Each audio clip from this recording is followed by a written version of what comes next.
गंगा नदी के किनारे एक साधु रहते थे। वे न केवल विद्वान थे बल्कि उनके पास जादुई शक्तियां भी थीं। एक दिन वे ध्यान में मग्न थे, तभी बाज की चोंच से एक चूहिया छूटकर उनके हाथों में आ गिरी। उसकी छोटी सी पूंछ व काली चमकीली आंखें थीं। उन्हें वह बहुत अच्छी लगी, पर घर ले जाने से पहले उन्होंने जादुई मंत्रों के प्रयोग से उसे एक लड़की में बदल दिया। वे उस लड़की को घर ले जाकर पत्नी से बोले, तुम हमेशा से संतान चाहती थी न, तो लो, आज से यही हमारी पुत्री है, इसे पूरी देखभाल व स्नेह से पालो। साधु की पत्नी भी अपनी पुत्री को देख प्रसन्न हो उठी। वह उसे राजकुमारी की तरह पालने लगी। साल बीतते गए, नन्ही लड़की एक सुंदर युवती बन गई। जब वह 18 वर्ष की हुई तो साधु व उसकी पत्नी उसके लिए वर तलाशने लगे। साधु ने कहा, मेरी बिटिया का विवाह ऐसे व्यक्ति से होना चाहिए जो सबसे बड़ा हो।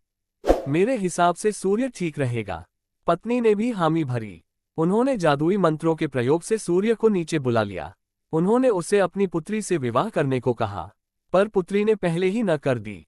वह बोली, पिताजी, ये तो बहुत गर्म है। मैं उससे विवाह करूंगी जो इससे भी बेहतर हो। साधु निराश हो गए। उन्होंने सूर्य से कहा कि वे ही कोई वर सुझाएं। सूर्य ने कहा, बादलों के देवता से बड़ा कौन होगा, उनमें तो मेरी किरणों को भी रोकने की शक्ति है।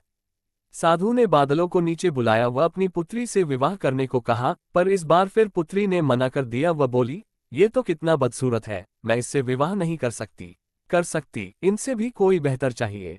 पर्वत देवता ने चूहे का नाम सुझाया। वे बोले, माना मैं काफी सख्त, मजबूत व ऊंचा हूं, पर चूहे मुझमें भी आसानी से बिल बना सकते हैं। साधु ने चूहे को बुलाया। उसे देखते ही उसकी पुत्री खुशी से उछल पड़ी। हाँ पिताजी, यही तो है वो मैं जिससे शादी करना चाहती थी। साधु ने सोचा, इसे ही किस्मत कहते हैं। यह एक चूहिया थी और एक चूहे से विवाह करना ही इसके भाग्य में लिखा है। उन्होंने जादुई मंत्रों के प्रभाव से पुत्री को फिर से चूहिया बना दिया। चूहा व चूहिया विवाह करके खुशी खुशी रहने लगे। शिक्षा, कोई भी अपने मूल स्वभाव को नहीं बदल सकता। ऐसी और वीडियो के लिए सब्सक्राइब करें हमारा चैनल जियालाल और बेल आइकॉन दबाएं।